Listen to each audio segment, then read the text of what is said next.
Welcome back to the Metal Exchange. This is Chris. I'm here with Justin, and we are here with a very special guest, the mastermind behind the brand new Skyblazer album, Infinity's Wings. We have Johannes Frykholm, or otherwise known as Johannes Skyblazer, here with us from Sweden.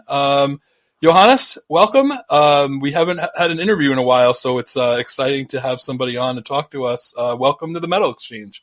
Thank you so much. I'm very glad to be here. I've been following this little podcast for a while now. I've been a part of your Facebook group. It's really great to finally be able to be here in person as well. Awesome. And Justin, how are you this morning? I am great. It is we're recording this on Saturday morning in New York City time, and we are expecting some snow in the forecast, potentially over the next 24 to 48 hours. So got the firewood ready, but very much looking forward to this conversation, Johannes. So thank you again for joining us. My pleasure. So I guess we could get the ball rolling and just ask, a little bit about your, childhood, your upbringing, like what kind of, when it really struck you that you wanted to be a musician, and what kind of music you listened to as a younger man, and just kind of that, a little bit of the backstory of Johannes. Yeah, of course. In my childhood, like the first instrument I played and practiced took lessons playing was actually the violin. Started playing it at age 5, and I think my parents always knew I was supposed to make music, because I think already at age 7 or 8, my dad taught me how to, burn CDs in iTunes, and so I recorded just snippets on 15-second songs on the violin that I composed myself with just 4 notes or 5 notes, just repeated in some melodies. I actually still remember some of them, but of course they were written by a kid. But it was very fun to just at that young age be able to, record my own CD. Then later, from age 10, I stopped playing the violin and started going to a choir, a choir specified school. So it was middle and high school with choir several times a week. Very uncommon in Sweden nowadays. But it's a very special school in that regard.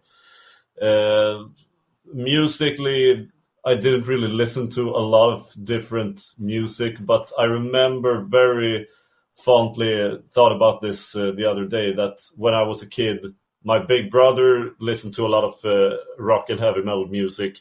And, at first there was some that stuck out more than the others. He played Rainbow in the Dark by Dio, and a couple of Axl Rudy Pell songs I remember, because they had very clear melodic lines. But I think actually the first power metal song I ever heard was Full Moon by Sonata Artica.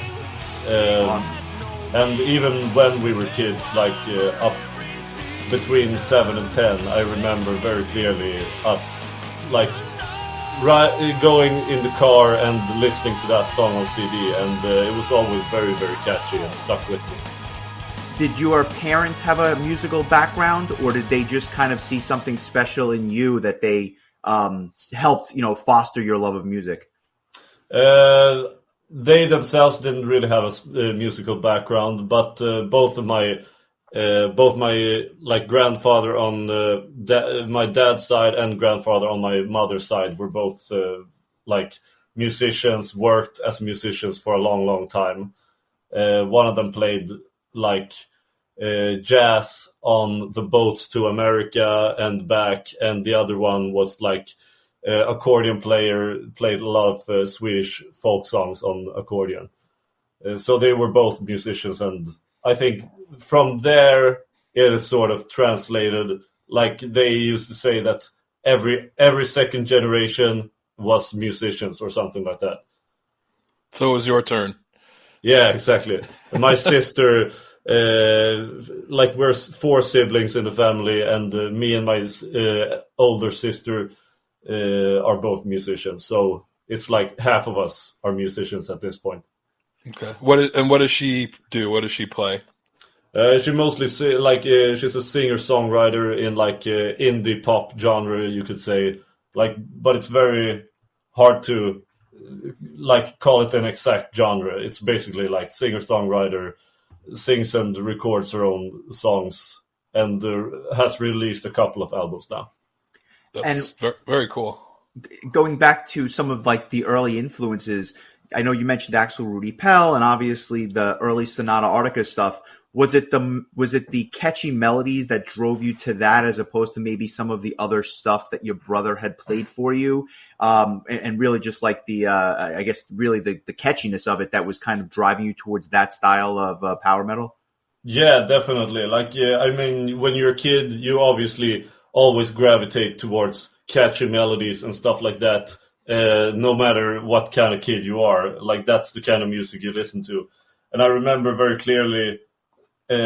Like this was way before I had any sense of chords or music theory or anything. But I remember very clearly, like, okay, so the Offspring has a song, "The Kids Aren't All Right," and that chorus and verse is like dun dun dun dun, and then remember listening to Full Moon is like, and that chorus chords is like dun dun dun dun.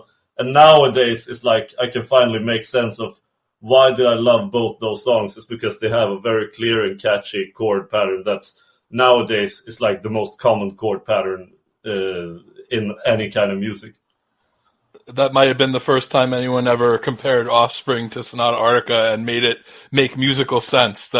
Yeah. That's amazing, because those are two really great songs, but for completely different genres. So that's awesome. And it's funny, just kind of putting a little color on it. I was a big Offspring fan as a kid. As a young kid growing up, it was some of the first rock music, and I speak for Chris as well. It was some of the first rock music that we heard as kids when the Offspring were really big here in America. And then within about 4 or 5 years, we heard Sonata Artica, and it was the next logical extension to what we had already been, listening to when we were very, very young. So it was. It makes sense because there are similarities in terms of the way the riffs are constructed and the way that the songs are, presented. And of course, it was that melodic nature of Sonata Artica which blew our minds as when we first heard it. Yeah, definitely. And I mean, like to be fair, even back then, I don't know if my brother thought of it as like, okay, this is this style of metal and this is this style of metal, or like this is clearly power metal or whatever.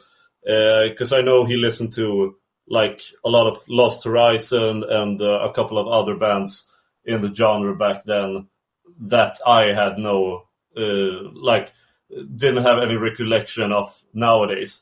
But like it took me almost 10 years later until like 2010, 2011 before I finally saw the whole thing and was like, oh, okay, so that's power metal, and this is why it sounds like that, and this is why I've sort of always liked this more than the rest of metal, pretty much.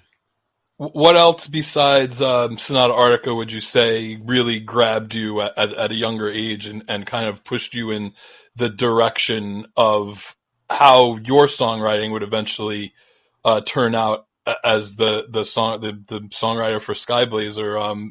Obviously I hear a lot of Power Quest and Rainseed / Majestica, and I loved Tommy really went out and just gave your album a real endorsement recently and compared you to Vince DiCola, which yeah. must have been just such a great compliment for you. For those that don't know, he was the composer for the soundtrack of Rocky IV, which is like one of the greatest movie soundtracks ever.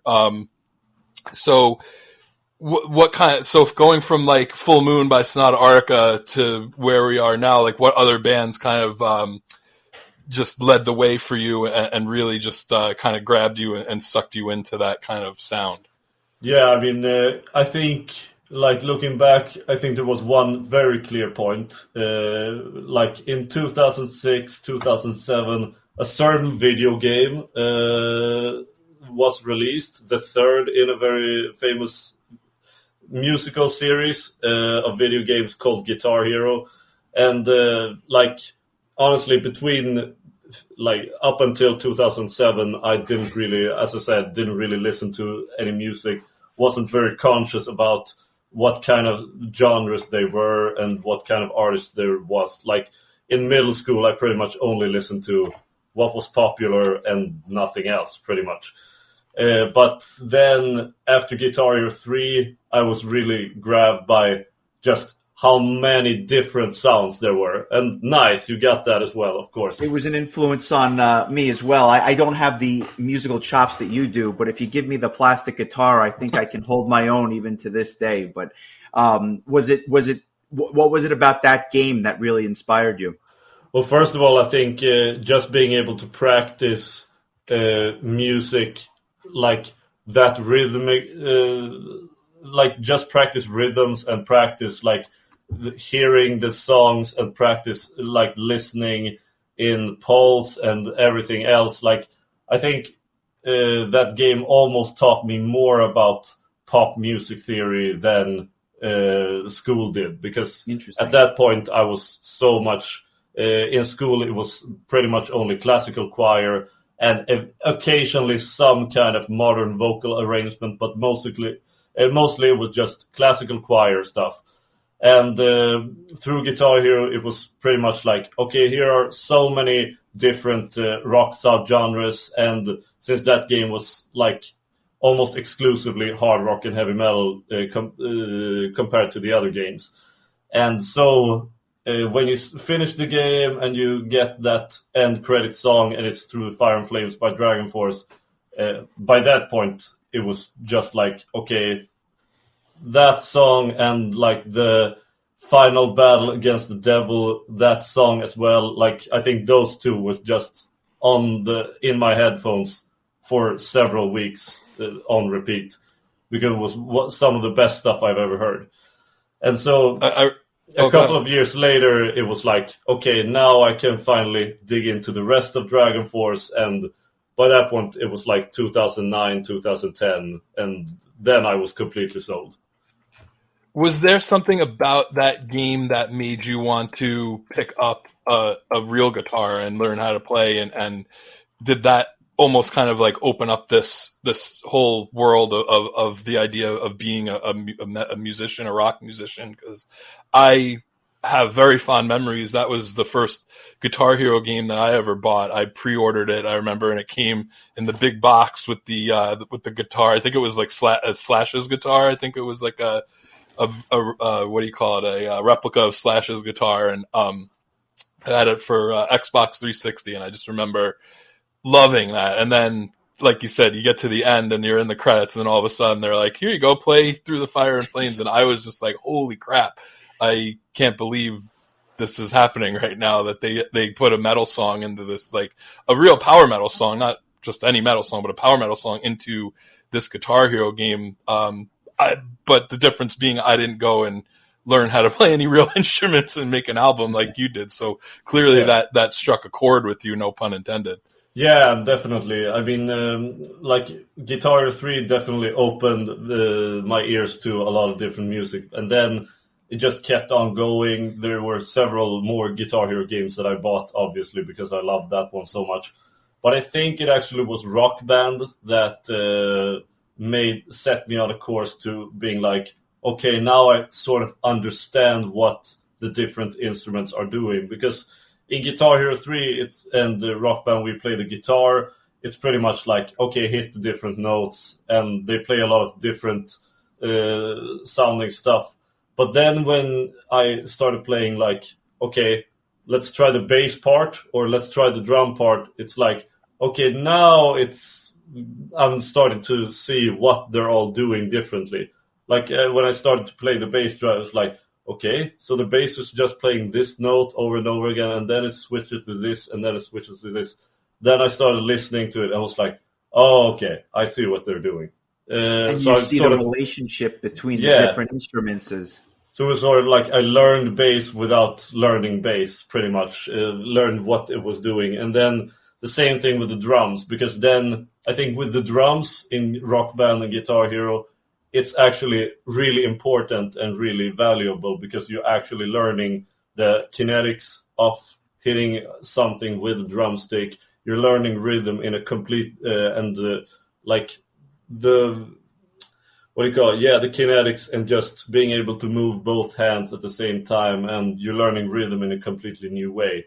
And that was really important to me, I think, because just less than a year later, I found a drum store in a few minutes from my house, and used to go there all the time to practice on real drums and electric drums as well. That was going to be my next question, which was after your exposure, through the games, what was your path to exploring the different instruments? Because when you write a project like Skyblazer, I mean, you are literally a one-man show. You're doing the whole thing. So I was wondering what the progression was for the different instruments that you would pick up. Yeah, so the first one, out of rock and metal instruments, pretty much was definitely drums. When I was a senior in high school, I used to play drums on my knees all the time, annoy my teachers in class, just playing on the knees, and used to do that all the time. Joined a band when I was 16 years old. That was the first band I ever played in. And so after that, it was pretty much like, okay, this band, and now the next one, and so forth. And then at that point, I also started playing keyboards a lot because I realized that, okay, chords are very easy to play in power metal because compared to other metal genres, power metal use different chords all the fucking time. And so it was very easy to, any song in the power metal genre, you could basically replicate on a piano very easily. If you learn the chords. And I happen to have a very secret ingredient in my brain, which was absolute pitch. And so in between 16 and 18 years old, I realized transcribing different power metal songs in my head was just incredibly easy, and just started doing it all the time. That actually makes a lot of sense, because if you've ever seen your Facebook live videos where you'll sit down, it's really like the heavy metal piano bar, because people will just be like, play Hearts on Fire by Hammerfall, and you're like, sure, and it's like an amazing how people could just basically request anything. And I've even been in there and been like, play a Power Quest song, and here we go. And it's amazing how you just can just play it like that. It's almost like having a piano jukebox, where you just put in a quarter and and pick your song and let it go. I'm really impressed by that. So that actually makes a lot of sense as to why that seems to come very easy to you. Yeah, and it's I know it's sort of a surprise to a lot of people because I don't really speak about that very often, that I actually have perfect pitch and absolute pitch, or what do you call it. But to me, it's always been there, and it's not something that I think about a lot, that I do have, because it's just there. And to me, it's almost more difficult to imagine what it's like not having it. So me working with other musicians have led to a couple of difficulties sometime, where to get into musician lingo, if a guitarist tunes down the guitar 2 steps, then a D becomes a C in how it's heard. And so I say, okay, so we're playing this in C minor. They're like, no, it's in D minor. What are you talking? And I'm like, what are you talking about? I'm playing C on the keyboard. Yeah, I'm playing D on the guitar. I was like, okay, but you have transposed down, so it doesn't work. It's still in C minor the way it's heard. And yeah, that has led to a couple of guitarist discussions, as I like to call it. So what was the beginning of Skyblazer? I know obviously that you would come out with the Time for Deliverance EP about 2 years ago. I guess it was the middle of COVID or what have you, but to talk about the beginning of the band and how you really kind of decided, I want to put this project out and put out some music under this name. Yeah, of course. So the Skyblazer name, I actually came up with like very long ago.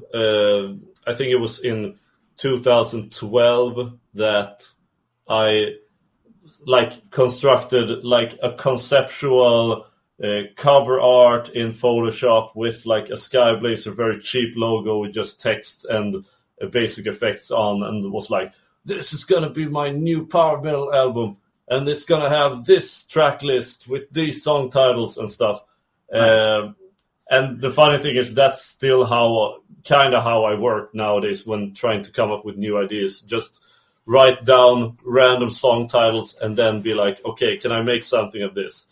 Or get some ideas out of this. But back then it was basically I had 4 or 5 ideas for songs, and they were all based on different video games or different movies or such.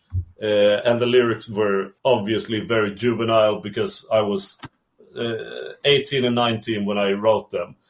But nowadays, when I look back, I realized that a couple of the songs actually were really well arranged harmonically and with the chords and stuff. So it took me several years playing in different other bands, honing the skills to, you know, being able to record on my own using a DAW to edit sounds and edit songs and stuff, until in 2018 and 19 when I finally bought a sound card, like a proper sound card, and started like recording stuff on my own.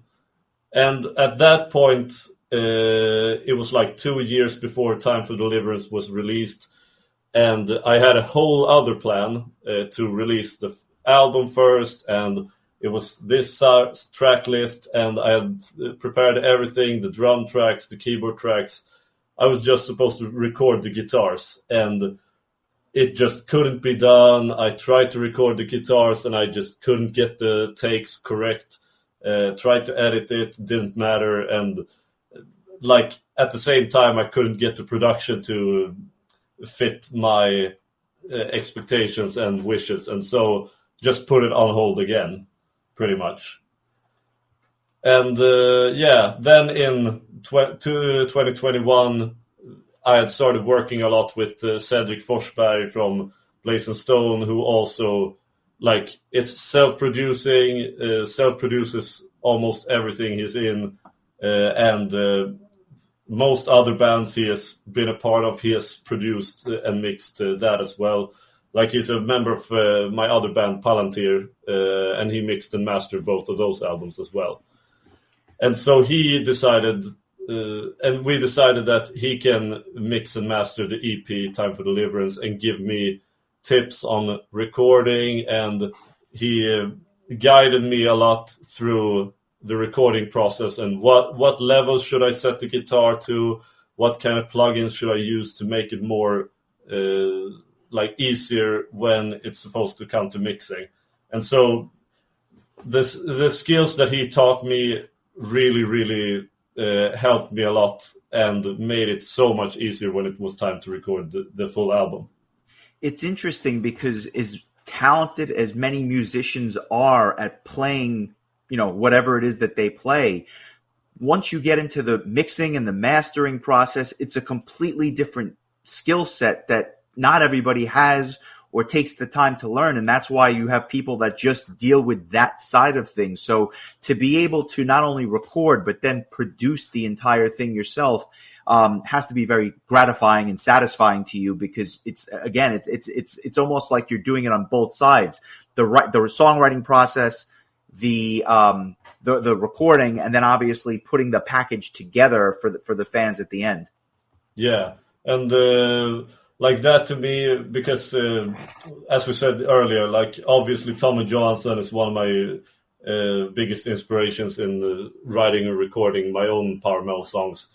And he had been doing it himself for many years, but I think for many people, even his albums, like when you listen to the old stuff, you can definitely tell that it's self-produced, and the production hasn't aged as well as some other stuff.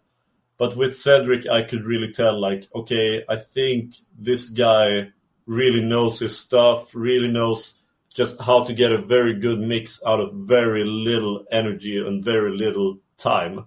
And so, like, he taught me very quick tricks and easy fixes to get the mix out. And so I struggled with the mix for the full album for like maybe 4 or 5 months. And then that was put on hold for like 2 months in the middle of 2022. And then all of a sudden I decided to like, okay, just gonna email this out to a couple of different labels, smaller and bigger. And then actually a couple of them like called me back and were like, yeah, the mix sounds good. How about this deal for this album release, and released like at this point in the year? That's and great. So I was really surprised that the mix was apparently good enough for these labels to decide it was good enough to release it. And so I just looked at the different deals that everybody offered me and decided that Elevate Records was the perfect fit for me at this stage. That's really cool. I mean, to be able to be like the master of your own destiny on so many fronts when making an album, I think, like Justin said, it's got to be very satisfying. How did you fall into the songwriting process? Like, as someone who you said like has this perfect pitch, did you find being able to compose music easy? Were you the type that would like actually hand write the compositions, or is it something where it was just in your head and it just went from your head to your hands onto the piano? Like, how does that work for you personally? That's a good question. I think because a lot of people, I think, get the ideas and then just can record it immediately. That have never actually worked for me, because for me it's always about I can have an idea, but I can also be extremely picky about small details, not in like production phase trying to come up with different effects and stuff like that. It's almost, for me, it's always been to the point of, okay, here the guitar is supposed to go like da da da da da da down down da da da da da, or it's like, okay, but then it's supposed to be like da na na na da na da da da, and then like those smaller details have always mattered to me so much right. When getting the music down. So for me, in almost every song that I've ever made, I've always used Guitar Pro and put in every note, every single note by hand, just to be able to hear it being played by MIDI first, and then be like, okay, so this sounds good. No, wait, here the bass line is all wrong. It's not supposed to go like that. Or here it sounds way too basic. It's like this sounds very stock, and this sounds like every other power metal band. How can I make it more interesting? Could I make it, okay, I changed this chord. Okay, now it sounds way better. And then once I'm 100% happy with it, I can like export the MIDIs and start recording the actual song. And so the idea for Infinity's Wings, was it often a guitar riff that was the inspiration? Was it a drum fill that you would kind of work around, or was it just like a keyboard? I mean, because obviously the keyboards are very prominent on the album. Was it kind of a keyboard driven writing process? In other words, where did the genesis of most of these songs come from? Or was it different throughout, where you had different ideas and you kind of molded them together? It's definitely different throughout, because many of the songs like several of the songs were composed as far back as Skyblazer's origins, like in 2012, 2014. Like songs like Eyes of Serenity, Under the Blazing Sky, 1 Million Ways, and the Skyblazer, the title track, as well as Eternalize the Dream. All of those were actually composed back between 2012 and 2015. Wow. And so the composition process for all of those songs were incredibly varied. Like Under the Blazing Sky, of course, that was just me messing around with 2 different chords on a Casio brass synth. Was like da da da da da da da da da da. I was like, this sounds perfect. Yeah. Just put it in and be like, okay, just guitars follow the synths, and then it's like, okay, this sounds really, really good. Then just move on to the next song. Eyes of Serenity was definitely like started writing the guitar melody first, and then putting all the chords behind it. So it's different throughout. A lot of the newer songs for the album, like Shine Forth and Infinity's Wings, the title track, were more or less written like in my head, just sitting on the bus and coming up with like dun dun dun dun dun dun dun dun dun dun dun. And then once I have something in my head, I've always had the philosophy that I have to record the idea as quick as possible before it exits my head. Right. And so if anybody in Stockholm has ever seen a very tired man on the subway 8 a.m. be like on his phone like dun, dun, dun, dun, dun, dun, dun, then that's probably me. That's great. That's a testament to the technology of the day, where that wasn't a something that Dio probably was able to do back in the day. He couldn't whip his phone out and hum a melody into it and save it for later. So yeah, that's the wonders of modern technology. I'm glad you mentioned Under the Blazing Sky, because I think Justin and I both I think agree that this is our favorite song from the album. And for me, that chord that, like you said, that just opens it up, it instantly took me back to being a kid and playing video games. It reminded me of like a Super NES or a Genesis kind of vibe. There's definitely video game elements. Man or Machine, which was a song that was on the Time for Deliverance EP, is like an homage to Mega Man. Morning Star is a song that you wrote that is influenced by Castlevania. How much do video games influence the songwriting?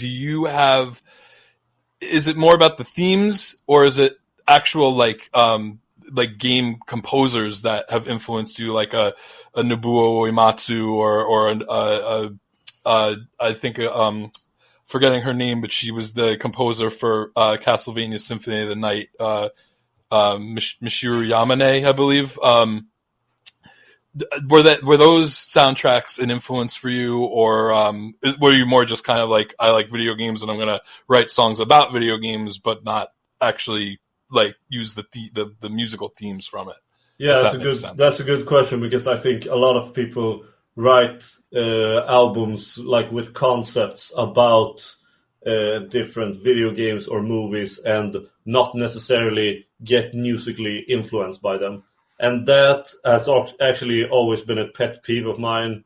Like when you write something that's supposed to be about a certain like fantasy video game or fantasy movie, and the music sounds almost very generic, like the music without hearing the lyrics will not transport you back to that exact medium, has always been something that I've never liked particularly. So for me, it was always important to have some elements being influenced musically by the video games, of course. And that actually helped me a lot. A few years ago, we put up a school concert at the college, music college where I went to. Then it was like an orchestral concert that I arranged and produced with the help of some other people. And of course, the orchestra, with the help of the orchestra who did everything for free. That was just amazing. So there we played only video game songs that I arranged for symphonic orchestra, as well as 3 other guys who did some of their own arrangements as well. There, once you start arranging and transcribing the bass line to like the main theme from Castlevania 4, and be like, okay, what does actually the drummer do in the Castlevania 4, like Simon's theme? Then it's like insane how difficult it is to actually be able to play. I think the bass player and the drummer just went to me like, what the fuck is this? What are you doing? Like, this is impossible to play. So I was like, are you sure it's impossible? Like, I can do some adjustments, of course, if you want. And then they came back like 2 days later and was like, no, I think I've got it down. Okay, I can do it. It's funny to think about it, because when those songs were written, the composers were probably like, well, I'm never going to have to play this live. It's just going to be, it's going to be electronically put into this game. Yeah, and now years later, here you are being like, all right, now we have to play it live. Good luck, everyone. There's like one part in like the first stage of Castlevania 3 goes like, and then the bass line is just and like so difficult, so fast, and so many like different weird rhythms that doesn't make any sense when you just read them. But you have to hear it in context with everything else, then it sounds like amazing. And I think that's part of the why those game soundtracks, and this goes back, goes back to the early days of Nintendo and whatnot. You can go back 40 years on some of this stuff, but the games are so the music is so good that kind of sucks you into games that may even not be that good, because you just want to hear the music, and you never even thought about hearing any of that stuff live. And to Chris's point earlier, I'm sure they weren't composed for the live setting. They were composed for the game. They did a great job, and then bringing that to life with a full orchestra or whatnot, it has to be very, very satisfying. But it's also for those playing it, it's got to be a little bit of a headache, I'm sure. Yeah, definitely. And I know some of them were really annoyed by a lot of the stems. Like, I know the violinists really fucking hated the what was it? Battle theme from Final Fantasy VI, because it was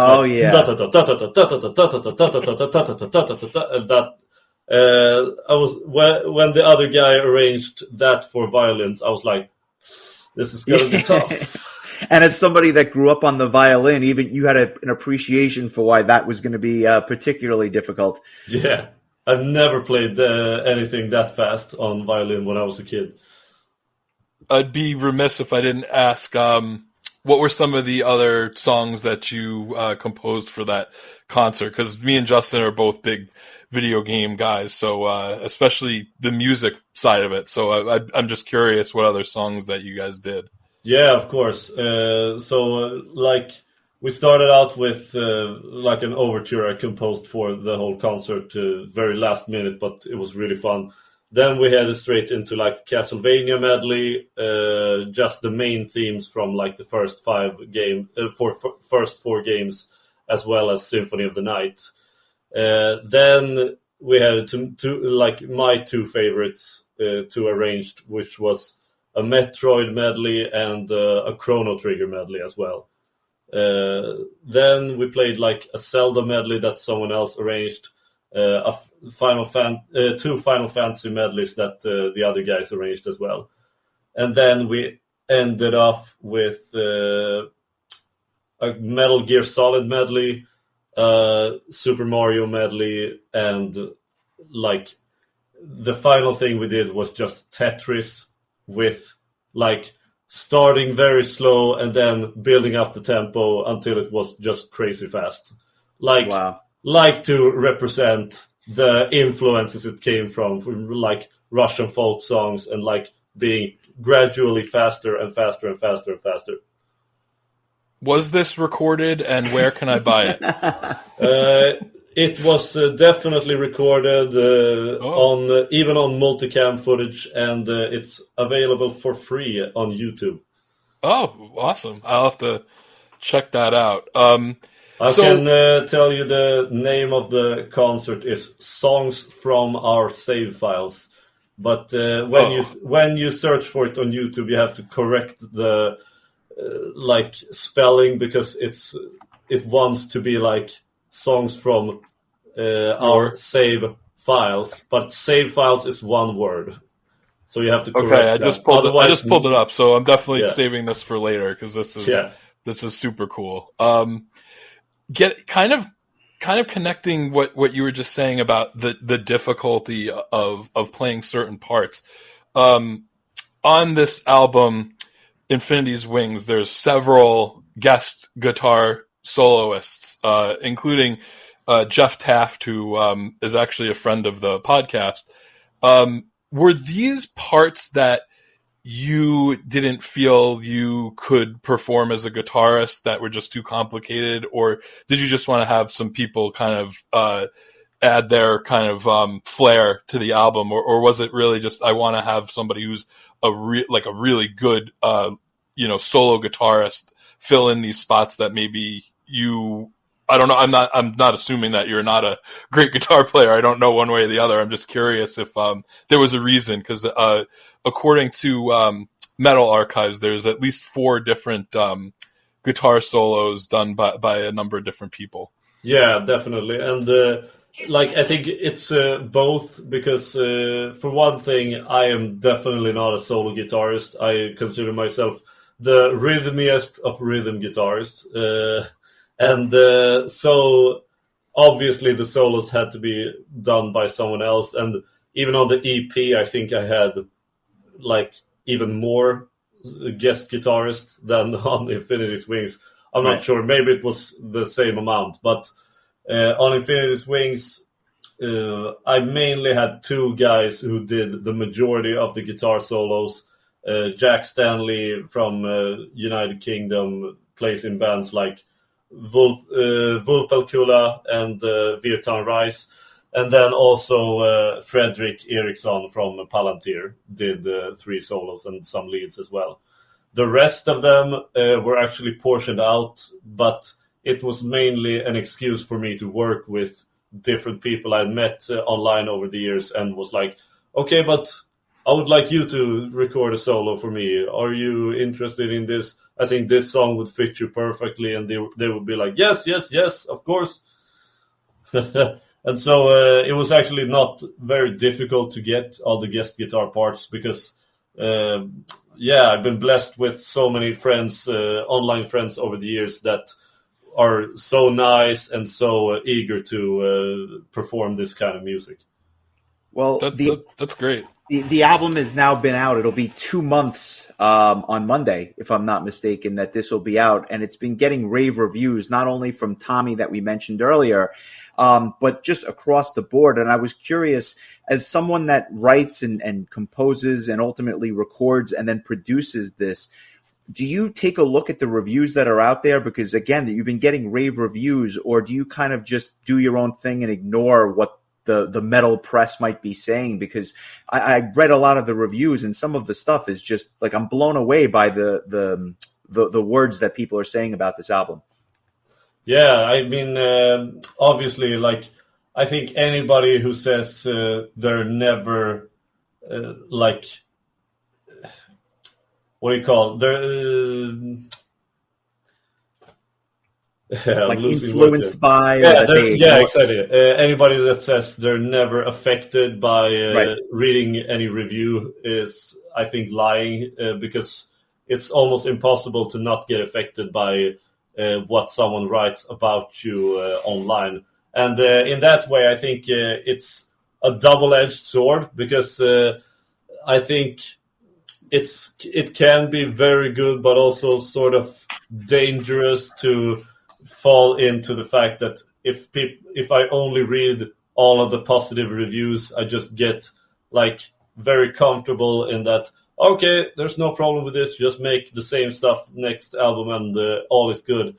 And so I've actually taken into account very carefully, like when I read the reviews, and be like, okay, what are they commenting on specifically? Are they commenting on like differences in the song? Are they commenting on my capabilities as a songwriter or my capabilities as a musician?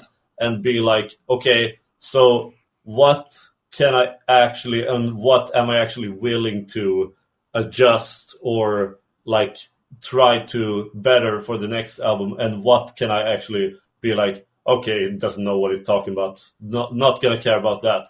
Ignore that one. Because there are definitely those examples when I read a comment and be like, okay, but so you give this album shit for being like very mediocre, but you give that album praise for even though it's like the most mediocre I've ever heard, then I'm like, I don't even care because you know, consider the source of who is making take everything with a grain of salt, and that's right. Definitely consider the source as well. But yeah, I definitely take everything into account when reading the reviews, and I want to obviously make the next album not just the sophomore effort and like just the same thing again. Just obviously, I want to make it so that the next album actually will seem as an improvement. And I'm glad you talked about a next album, because I guess that means that there will be more music from Skyblazer in the future. Oh, that's 100% guaranteed, because as of now, like without spoiling too much, I think I can safely say that 95% of another album is already written. Wow. So that means pretty much the only 5% that are left is like details and perfectionist shit that I'm going to be working with until the next year, pretty much. But that's the same thing as well, because for me, it's like, even though it's like almost finished, I'm not going to start recording it now, because the same thing here. I think recording albums, just releasing one every year, even though I think, yes, it was really nice to get this many Blaze and Stone, this many Rocky Rollers albums, and this many Rainseed albums. I think, obviously, like looking at what Tommy did and where he ended up in 2013 to 2016, I think there's a very big risk of burning out when recording at that high capacity. Sure. And so obviously I don't want to rush myself too much. It's almost like opening up a good bottle of wine. You got to let it breathe a little bit and give it some time. And I mean, like Justin said, this album's not even 2 months old. And so there's probably a ton of people who haven't even heard it yet. Yeah. We're hoping that doing this podcast will lead to some people who haven't heard it to giving it a listen. I was telling Justin the other day, this is the album I've listened to the most of any albums that have come out so far this year. I've listened to it 11 times as of yesterday. I love it. I'm very honored. But it just, like you mentioned before, like you said, you know, when we're kids, we want to hear things that are melodic and catchy and just catch our ear, like Sonata Artica was for us in 1999. This is what this is for me, where it just, you know, if I'm in the middle of a work day and I feel like I'm having like a mental block and I need something to kind of just pick me up, I'll make a cup of coffee and pop this album on, and it gets me pumped up. And that's one of the things I always loved about Power Quest and Rainseed / Majestica, and even going back to Halloween when I first started listening to power metal. Like, that's the kind of music that really just drives me forward. So I'm a big fan of this album, and that's why I really wanted to do this interview. One of the last things I want to ask is, do you have a desire to turn this into a live act at some point in the future? Because if so, you're going to have to get a band together. You can't get out there and do all the instruments by yourself as much as I'm sure you'd like to. You know, much like Tommy had to make a band so that Rainseed could play live shows. Like, what would be in the future as far as a live act, if that's something that interests you. Yeah, I think I told someone else this as well. Like making a live band of Skyblazer, like there are no clear ambitions and goals for me to do it at this point. However, it's like I can if I want to, like sort of, because I know people that are willing and very capable to play this sort of music, and it's also a case of I would like to, but I'm not gonna start like chasing gigs and shows and stuff. A big issue in Sweden for up and coming bands right now is that stages are very limited, and they are disappearing by the hour pretty much. So for an up and coming band, it's like, okay, there are pretty much no options unless you want to play at a bar for drunk people and get like pretty much have to pay to play. And for that reason, it's like, okay, I'm not gonna do that. So pretty much in that case, might as well just keep recording and writing music and building the name, so that eventually, maybe sometime along in the future, someone asks, okay, do you want to play this gig with like another band or this festival? We can pay you this much. And then then it becomes an issue of, okay, now I have a goal. Now I can get people together to record and or play live.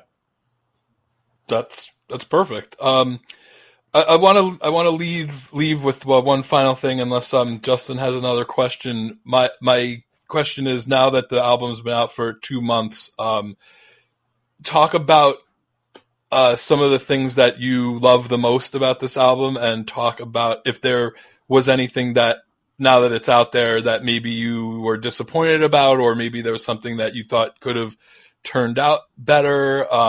Just kind of like highs and lows now that the album's been out there for a couple months.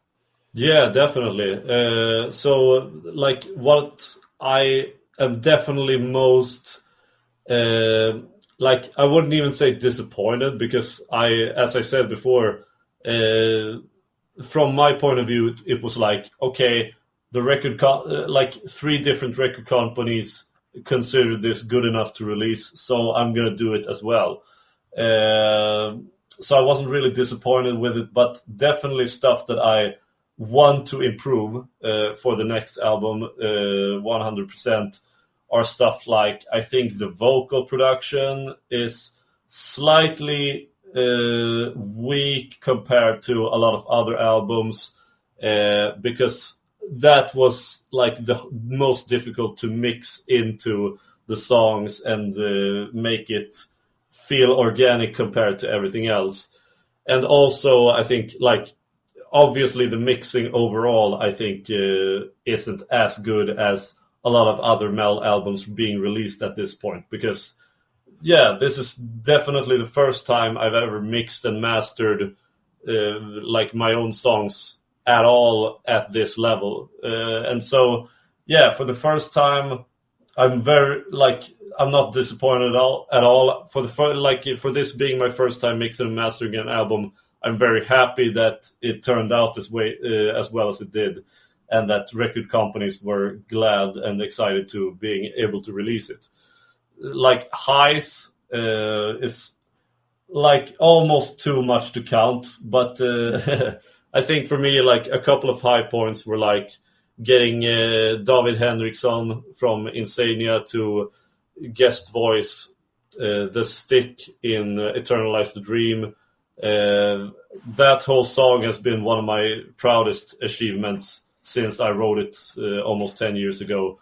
And so being able to finally see that being fulfilled and having it as like an epic closer almost on an album, it was really satisfying to me. And I always, like, if there's one song I listen to the most on the album myself, it's probably that one. It's funny you mentioned that. I remember hearing World of Ice when it came out back in 1999. So I know I'm dating myself a little bit, but then to hear his vocals, I was like, "Oh my God, I haven't heard this voice in a long time." So it was quite a callback for me. I enjoyed that as well.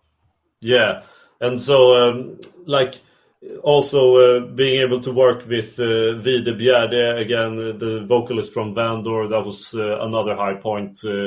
Very good friends with him, and he's a fantastic vocalist and songwriter. Also being able to see all the different melodies and stems and chords, and be like, when I actually recorded it, starting to work out okay, in the guitar profile this sounded the best, but now it's okay, I try something else with the guitar or something different, and then hearing it in full production, I was like, wow, this sounds way, way better. And also, of course, yes, one final thing that I was very, very happy with on the album was the choirs, because I think recording choirs, in choir harmonies, is probably the most fun to do ever.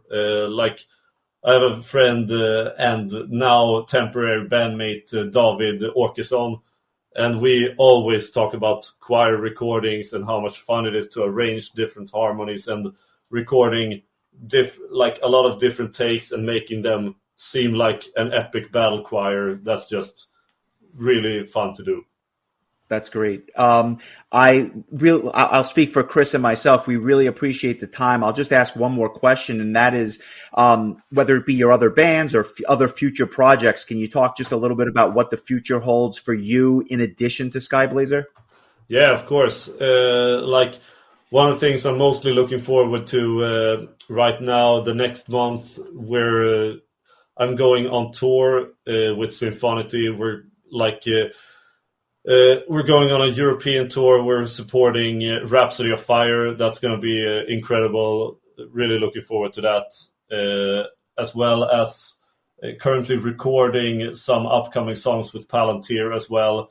So, yeah, it's good that the Skyblazer album was released when it was, because now for the next 3 to 4 months, I have a lot of different things to do with my other bands, which is going to be really, really amazing. Perfect. Look forward to that. Do you have any just anything you want to plug as far as social media or anywhere where people might want to find you? Just now's the chance to just plug away. Yeah, of course. If you live in Europe, if you live anywhere from Germany to Czech Republic or Italy, please consider to going to the Rhapsody of Fire concerts. We're gonna have such a blast. I'm looking so much forward to meeting all the fans on the road. Also, if you like the Skyblazer album, please consider buying the CD if you haven't already, and buy the shirt. There are still several mediums left, which is pretty much the size that I over-ordered from. You got it. We'll put all of the links in the description so everyone can kind of find your stuff. If they're listening to the podcast, they can easily find and support you. As we said, we really appreciate the time. We wish you nothing but the best of luck, and maybe we'll do this again as we hear more stuff from you going forward. That sounds really good. Really looking forward to hearing from you guys again. Thanks so much again for taking some time and just talking to us. Like I said, this album really blew me away, and I really thought that you deserved to get out there. And I know we don't reach a ton of people, but if it means that even a handful more people get to hear this album that weren't aware of it, then that's mission accomplished.